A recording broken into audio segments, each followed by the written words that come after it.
Hello teachers, good day. Actually, marami po ang nagtatanong kung talaga nga po ba daw natatanggal na or tinanggal na po ang demo teaching bilang criteria sa reclassification or maging sa natural vacancy. Alam niyo po ang direktang sagot ay hindi po talaga nawawala ang demo teaching.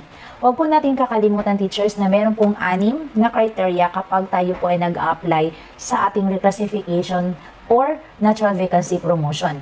Ano-ano po ang 6 na criteria na ito? Una po ang tinatawag nating ETE na 10 points each. Education, training, and experience. Tigti 10 points each po yan lahat. Pang-apat po dito ang pinakamalaki which is the performance rating na 30 points. Pang-5 po dito ang demo teaching. Pang-6 ang tinatawag na NCOI o yung tinatawag na PAF and BEI interview.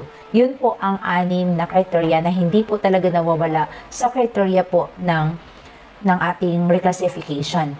Ngayon po, may mga nagtatanong po na marami kasing lumalabas sa social media na nawawala na po daw talaga ang demo teaching. Actually po, hindi po siya nawawala kasi ang nakalagay po dito sa DepEd Order number 34, Series of 2025, yung tinatawag po na Classroom Observation Protocols.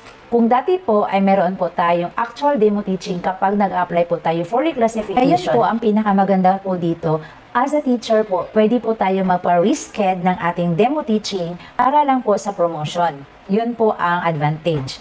Kung dati po ay kinakabahan tayo kasi may actual demo teaching tayo after that interview, ngayon po kapag meron na po tayong reserve na demo teaching, provided for the promotion, ay pwede na po nating magamit.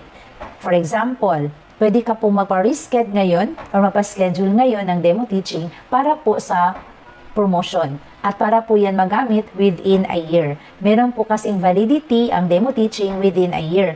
May expired po yan kapag hindi mo po yan magamit within the year po. Yun po ang nakalagay dito sa DO 34 Series of 2025. Now, ano po ang gagawin kapag gusto mo magpa-schedule ng demo?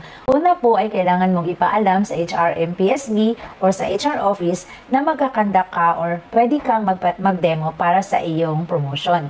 Kasi po, meron pong mga authorized personnel na mag-o-observe sa iyo.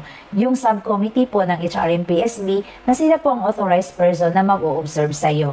Hindi po pwede basta-basta lang na kahit sinong master teacher or kahit po sinong HT ang mag-observe sa iyo kasi meron pong subcommittee na i-assign ang ating HR office, ang ating HRMPSB.